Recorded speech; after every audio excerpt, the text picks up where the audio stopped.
Hello student, welcome to यूएट physics classes. आज हम लोग ऑप्टिक्स का लेक्चर 2 देखेंगे। लेक्चर 1 के बारे में हम लोगों ने थोड़ा बहुत डिस्कशन किया था और मेनली इंट्रोडक्शन टू ऑप्टिक्स के बारे में हमने चेक किया था। लेक्चर 2 हम लोग ऑब्जर्व करते हैं और लेक्चर 2 में देखते हैं कि क्या क्या हम लोग टॉपिक चेक करेंगे, इसके बारे में हम लोग देखते हैं। तो नेक्स्ट जो हमारा हुआ है ऑप्टिक्स लेक्चर 2। लेक्चर 2 डेट है 25/6/2020। लेक्चर 2 में हम लोग जो फर्स्ट टॉपिक लेंगे वो हम लोग लेंगे reflection from plane surface. Reflection from plane surface. Reflection from plane surface, या इसका टॉपिक हम लोग स्टार्ट करेंगे इस टॉपिक से, रिफ्लेक्शन फ्रॉम प्लेन सरफेस। इसमें 1 बाई 1 करके हम लोग चेक करते हैं। तो फर्स्ट है कि plane surface means for plane mirror ले लेते हैं। For plane mirror,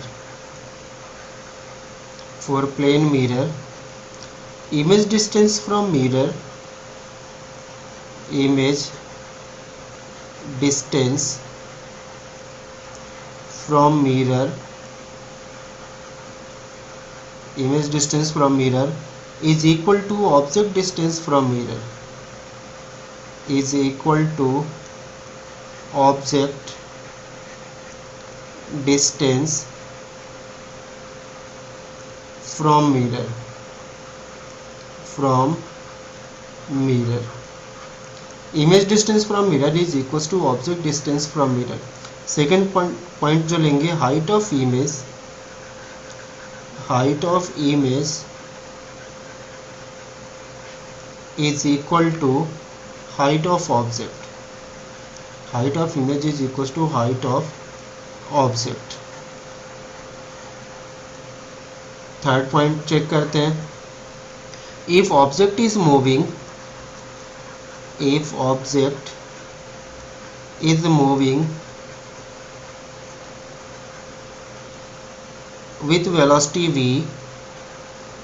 with velocity v towards or away from mirror, velocity v towards or away from mirror. If object is moving with velocity v towards or away from mirror, then image moves, then image moves with velocity 2v, image moves with velocity 2v towards or away from mirror, towards or away from mirror, towards or away from mirror. यानी कोई object अगर mirror की towards move कर रहा है, suppose कर ले ये प्लेन मिरर है और कोई ऑब्जेक्ट है, ये ऑब्जेक्ट सपोज कर ले ओ, और ये मिरर की तरफ अगर v स्पीड से मूव कर रहा है, तो जो इसका इमेज बनेगा मिरर में वो हमें क्या होगा, दिखाई देगा कि 2v स्पीड से मिरर के टुवर्ड्स आ रहा है। अगर ऑब्जेक्ट जो है अवे फ्रॉम मिरर है v स्पीड से, तो यहाँ जो इमेज होगा ये अवे फ्रॉम मिरर होगा 2v स्पीड से। ये हमने चेक किया। नेक्स्ट कंडीशन हम लोग चेक करेंगे कि हमने चेक किया था कि एंगल ऑफ इंसिडेंस जो है, angle of incidence is equal to angle of reflection, angle of reflection. यानी ये प्लेन मिरर के केस में भी एप्लीकेबल होगा, बाकी कर्व मिरर के केस में तो एप्लीकेबल है ही, प्लेन मिरर के केस में भी एप्लीकेबल होगा कि उस केस में एंगल ऑफ इंसिडेंस होगा वो एंगल ऑफ रिफ्लेक्शन के इक्वल होगा। तो ये कुछ कंडीशंस हमने चेक किया यहाँ पर ऑप्टिक्स लेक्चर 2 में। अब नेक्स्ट हम लोग इसी में और आगे प्रोसीड करते हैं। तो नेक्स्ट कंडीशन चेक करेंगे। नेक्स्ट हम लोग चेक करते हैं। नेक्स्ट में हमने क्या लिया कि सपोज कर ले when angle between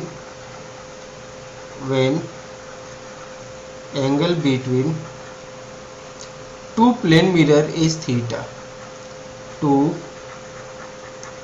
plane mirror is theta, यानी दो प्लेन मिरर के बीच का अगर एंगल थीटा है, देन नंबर ऑफ इमेजेस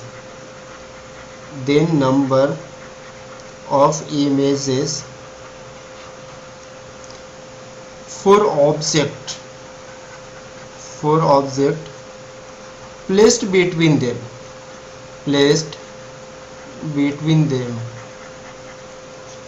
यानी अगर दो प्लेन मिरर के बीच का एंगल थीटा हमने रख लिया, तो उनके बीच में अगर ऑब्जेक्ट प्लेस कर रहे हैं तो उन दोनों मिरर में जो इमेज बनेंगे, तो कितने नंबर ऑफ इमेजेस बनेंगे हमें उसके बारे में चेक करना है। तो इसमें हम लोग केस 1 ले लेते हैं, और केस 1 में हमने ले लिया ये कि अगर n को नंबर ऑफ इमेज ले लें तो ये 360 डिवाइडेड बाई थीटा -1 होगा, कब -1 होगा, when 360 degree divided by theta जो हो वो इवन इंटीजर हो। तो अगर 360 डिवाइडेड बाई थीटा अगर इवन इंटीजर है तो नंबर ऑफ इमेजेस कितने होंगे, 360 डिवाइडेड बाई थीटा -1। यहाँ n जो है ये नंबर ऑफ इमेज है, नंबर ऑफ इमेज। यहाँ पर जो पोजीशन के इंडिपेंडेंट होगा, पोजीशन ये नहीं कि अगर परपेंडिकुलर बाइसेक्टर पर होगा तो भी इतने इमेज बनेंगे, अगर कहीं भी पोजीशन हो तो पोजीशन के इंडिपेंडेंट है। तो यहाँ मैं मेंशन कर देता हूँ independent of position of object, independent of position of object, यानी ऑब्जेक्ट के पोजीशन पर ये डिपेंड नहीं करेगा कि नंबर ऑफ इमेजेस कितने बनेंगे। इस केस में केस 2 में हम लोग दो पॉसिबिलिटी बनाएंगे। एक पॉसिबल केस जो होगा अपना केस 2 में वो होगा कि if 360 degree divided by theta अगर ये ऑड इंटीजर हो, तो यानी 360 divided by theta odd integer हो, और यहीं पे हम लोग दो केस बना लेते हैं, एक तो ए और एक बी। ए केस हमने ये बनाया कि अगर ऑब्जेक्ट को हम लोग क्या कर दें, परपेंडिकुलर बाइसेक्टर पर प्लेस कर दें, यानी if object is placed at perpendicular bisector, then number of images जो होगा इस केस में ये 360 डिवाइडेड बाई थीटा -1 होगा, 360 डिवाइडेड बाई थीटा -1 होगा।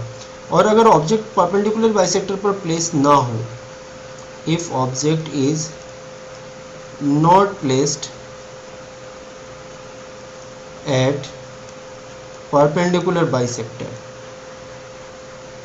then number of images 360 degree divided by theta. तो इस केस में नंबर ऑफ इमेज होगा वो 360 डिग्री डिवाइडेड बाई थीटा के इक्वल ही आएगा। तो ये हमने कुछ केसेस यहाँ पर चेक किए कि क्या क्या कंडीशन होगा।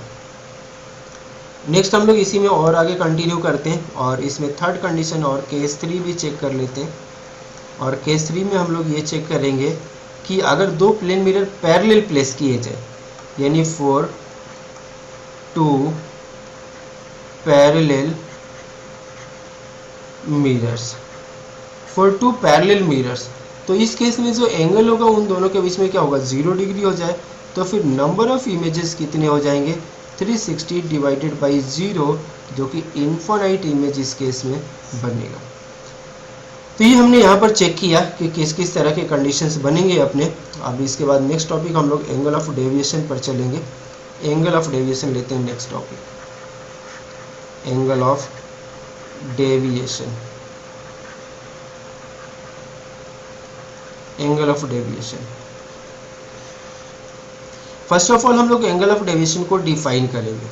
तो एंगल ऑफ डेविएशन है क्या, ये है एंगल बिटवीन ओरिजिनल डायरेक्शन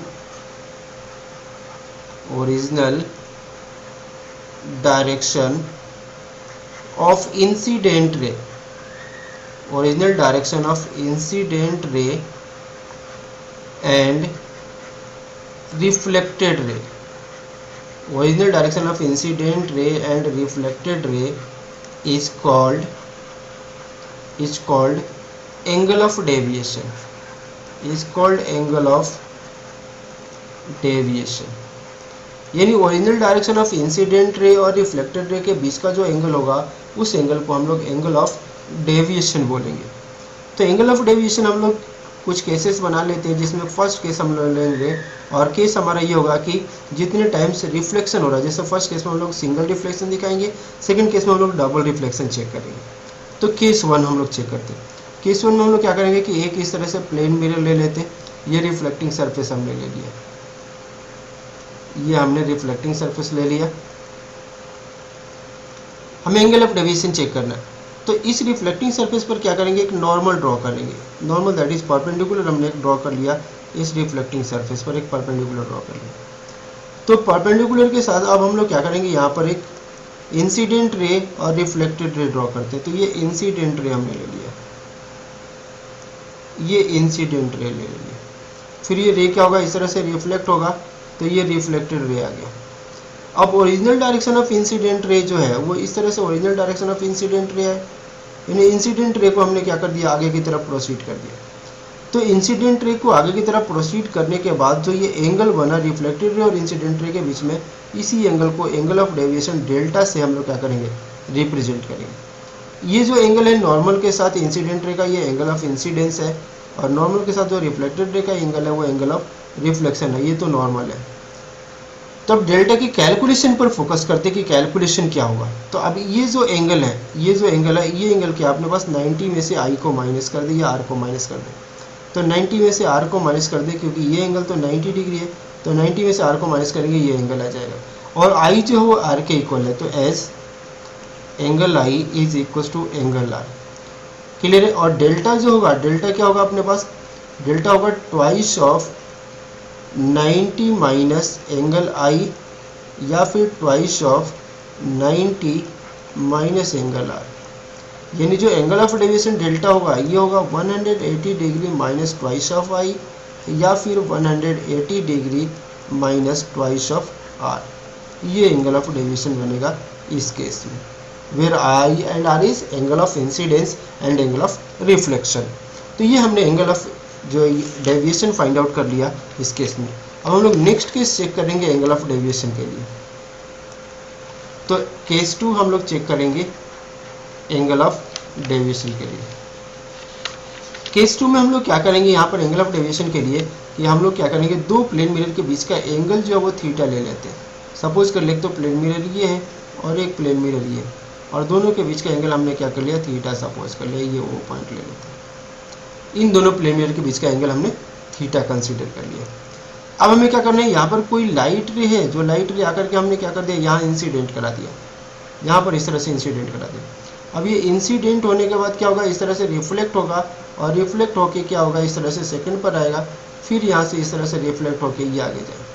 तो एक तो ए पॉइंट पर रिफ्लेक्शन होगा, फिर यहाँ से आकर के ये बी पॉइंट पर रिफ्लेक्शन होगा। तो ये इस तरह से लाइट रे जाए। अब ये जो लाइट रे आ रहा है, इस लाइट रे को इस तरह से आगे प्रोसीड करते चले जाएंगे, तो ये final direction of reflected ray होगा और ये original direction of incident ray. तो इंसिडेंट रे से जो final direction of reflected ray के बीच का एंगल है, ये जो एंगल है, इस एंगल को यहाँ पर क्या बोलेंगे हम लोग, एंगल ऑफ डेविएशन से रिप्रेजेंट करेंगे। तो यहाँ जो एंगल ऑफ डेविएशन होगा वो angle of deviation 360 degree minus twice of theta होगा। यहाँ angle of deviation 360 degree minus twice of theta होगा, या फिर जहाँ से हम लोग ले लेंगे twice of 180 degree minus theta. तो ये इस तरह से हम लोग क्या कर सकते हैं, एंगल ऑफ डेविएशन इस केस में हम लोग क्या कर सकते हैं, फाइंड आउट कर सकते हैं जब दो प्लेन मिरर के बीच का एंगल क्या हो, थीटा हो। अब हम लोग कुछ प्रॉब्लम सॉल्व करेंगे यहाँ पर 1 बाई 1 करके, जो इन पर बेस्ड है। तो फर्स्ट क्वेश्चन हम लोग यहाँ पर चेक करते हैं, क्वेश्चन नंबर 1। क्वेश्चन नंबर 1 है, light ray incident on plane mirror, light ray incident on plane mirror at an angle 30 degree. यानी कोई लाइट रे है जो प्लेन मिरर पर इंसिडेंट हुआ 30 डिग्री के एंगल पर। Find angle of deviation, find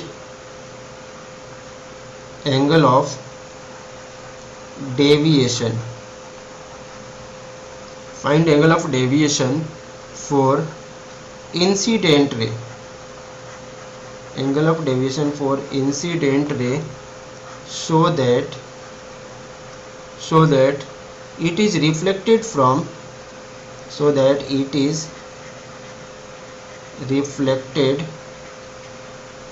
from second mirror.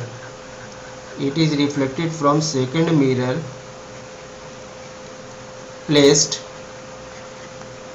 at 60 degree angle with first mirror. Placed at 60 degree angle with first mirror. तो यहाँ जो अपने पास थीटा गिवन है, थीटा यहाँ पर 60 डिग्री गिवन है, तो थीटा 60 डिग्री गिवन है, हमें angle of deviation find out करना है। यहाँ पर हमें क्या करना है, angle of deviation find out करना है डेल्टा, और फॉर्मूला क्या है डेल्टा के लिए, twice of 180 degree minus theta, यानी 360 degree minus twice of theta. तो 360 degree minus twice of theta is 60 degree, तो यहाँ से जो आंसर आ जाएगा ये 240 डिग्री आ जाएगा एंगल ऑफ डेविएशन, और ये आंसर हो जाएगा इस केस में। नेक्स्ट क्वेश्चन हम लोग क्वेश्चन नंबर 2 सॉल्व करेंगे। Question number 2, question number 2 check करते हैं। क्वेश्चन नंबर 2 है, light ray is incident on plane mirror, is incident on plane mirror. Light ray is incident on plane mirror.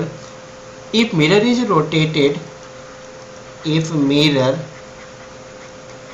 is rotated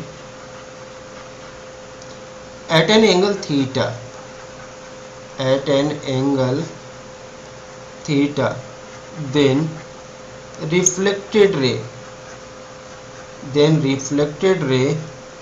will be rotated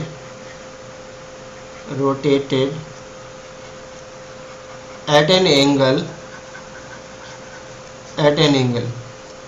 twice of theta आएगा, हमें इसे find out करना है। तो देखते हैं क्या करना, हमें कैसे निकालेंगे इसके लिए हम लोग करते क्या है कि एक हमने प्लेन मिरर ले लिया, यहाँ पर ये नॉर्मल हमने ले लिया, ये हमने नॉर्मल ले लिया इस प्लेन मिरर पर, ये नॉर्मल है। अब यहाँ पर हमें क्या करना है कि एक तो इंसिडेंट रे और रिफ्लेक्टेड रे, तो ये इंसिडेंट रे हो गया इस पर, और यहाँ से ये रिफ्लेक्टेड रे आ गया, ये इंसिडेंट रे है, ये रिफ्लेक्टेड रे। ये जो है एंगल ऑफ इंसिडेंस और ये एंगल ऑफ रिफ्लेक्शन। अब हमें क्या करना है, जो ये प्लेन मिरर था अपना, ये जो प्लेन मिरर है, इस प्लेन मिरर को थीटा डिग्री के एंगल से क्या कर देना, रोटेट कर देना। इंसिडेंट रे को फिक्स रखना है, इंसिडेंट रे को हमें चेंज नहीं करना। तो इसको हम लोग क्या करेंगे, थीटा डिग्री एंगल से रोटेट कर देंगे। तो जब थीटा डिग्री एंगल से रोटेट करेंगे, सपोज कर लिया हमने क्या कर दिया, इस तरह से इसको रोटेट कर दिया। तो रोटेट करने के बाद ये एंगल जो है, हमने एंगल मिरर को क्या कर दिया, थीटा डिग्री एंगल से क्लॉकवाइज रोटेट कर दिया इसको थीटा डिग्री एंगल से। अब इस न्यू वाले पोजीशन पर हम लोग क्या करेंगे, अगर नॉर्मल ड्रॉ करेंगे तो न्यू वाले पोजीशन का ये नॉर्मल आएगा अपने पास, इसको एन डैश सपोज कर लेते हैं।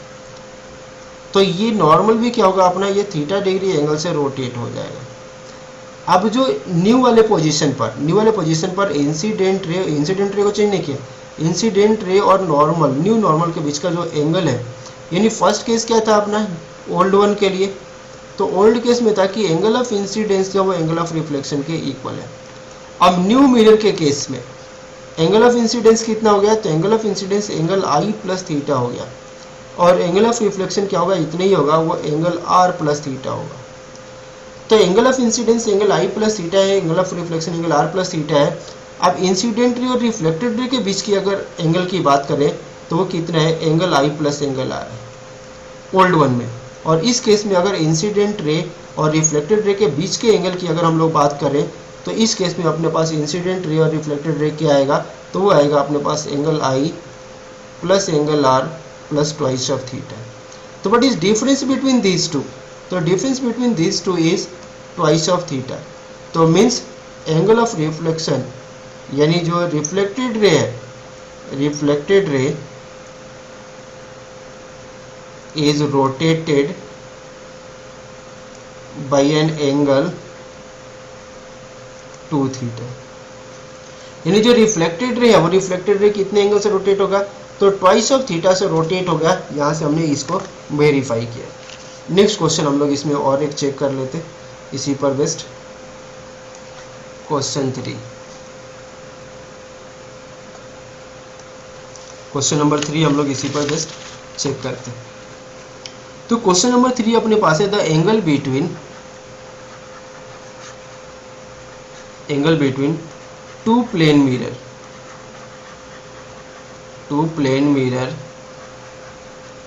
should be kept so that for both mirrors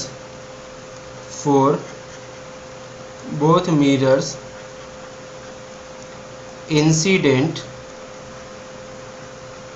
and reflected rays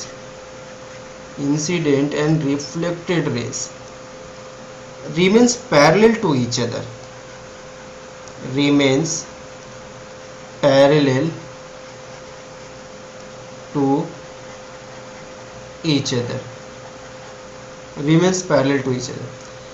यानी हमें दो प्लेन मिरर के बीच का एंगल कितना मेंटेन करें कि इंसिडेंट रे और रिफ्लेक्टेड रे क्या हो जाए, एक दूसरे के पैरेलल हो जाए। तो सपोज कर ले एक तो प्लेन मिरर हमने ये ले लिया, एक प्लेन मिरर ये ले लेते हैं। अब इन दोनों प्लेन मिरर के बीच का एंगल हमें ये चेक करना है कि कितना होगा कि इंसिडेंट रे जो है वो रिफ्लेक्टेड रे के क्या हो, पैरेलल हो। तो ये इंसिडेंट रे है जो फर्स्ट वाले पर इंसिडेंट कर रहा है, फिर ये फर्स्ट वाले से इंसिडेंट होके क्या होगा, सेकंड वाले पर इस तरह से जाएगा, फिर सेकंड वाले से क्या होगा, ये रिफ्लेक्ट होगा, और सेकंड वाले से रिफ्लेक्ट होके फाइनली क्या होगा, इस तरह से ये रिफ्लेक्ट होके आएगा। अब यहाँ जो ये इंसिडेंट रे है ये और ये जो रिफ्लेक्टेड रे आ रहा है ये एक दूसरे के क्या है, पैरेलल है। अगर ये एक दूसरे के पैरेलल है तो इनके बीच का जो ये एंगल है, ये दोनों एंगल क्या होंगे, यहाँ पर दोनों एंगल का जो सम होगा वो क्या होगा, 180 डिग्री होगा। अब यहाँ से हम लोग क्या करें, एक नॉर्मल ड्रॉ कर लेते हैं यहाँ, तो इसको x मान लेते हैं, तो ये भी x होगा, angle of incidence angle of reflection के इक्वल है। फिर दूसरी साइड में एक नॉर्मल ड्रॉ कर लेते हैं, तो इसको y मान लेते हैं, तो इसको भी y मान लें, क्योंकि angle of incidence angle of reflection के इक्वल होगा। ये नॉर्मल है n1 फर्स्ट वाले पर और ये n2 सेकंड वाले पर, यानी a पॉइंट से रिफ्लेक्शन हो रहा है, फिर b पॉइंट से रिफ्लेक्शन हो रहा है। अब यहाँ पर क्या है कि 2x प्लस 2y जो है, क्योंकि ये दोनों पैरेलल रेज हैं, तो 2x प्लस 2y जो होगा वो 180 डिग्री है, तो x प्लस y जो होगा वो कितना होगा, 90 डिग्री होगा। इसको इक्वेशन फर्स्ट ले लेते हैं। इसके बाद हम लोग क्या करेंगे कि ये जो एंगल है अपने पास ये 90 डिग्री है, ये जो एंगल है ये एंगल ये 90 डिग्री है, तो ये एंगल 90 डिग्री है, तो ये एंगल 90 माइनस एक्स हो जाएगा, ये एंगल 90 माइनस एक्स। सिमिलरली जो ये एंगल है अपने पास ये 90 माइनस वाई है, इस पॉइंट को ओ मान लेते हैं। तो ओ ए बी ट्रेंगल में, in triangle O A B, तो ओ ए बी ट्रेंगल में अपने पास theta plus 90 minus X plus 90 minus Y, ये 180 डिग्री के इक्वल है। तो 90 प्लस 90 180 कैंसिल, तो थीटा कितना हो जाएगा, theta is x plus y, and x plus y कितना है, ये 90 डिग्री है। तो what is theta, theta is 90 degree, यानी एंगल बिटवीन प्लेन मिरर ही हमने थीटा लिया था, तो ये इसका आंसर कितना आ रहा है, 90 डिग्री। तो कितने पे प्लेस करना होगा पैरेलल रेज के लिए, 90 डिग्री पर हमें क्या करना होगा, प्लेस करना होगा। तो ये हमने यहाँ पर लेक्चर 2 देखा, हमने ऑप्टिक्स का लेक्चर 2। फिर आगे हम लोग इसी तरह से ऑप्टिक्स को कंटिन्यू रखेंगे। Thank you.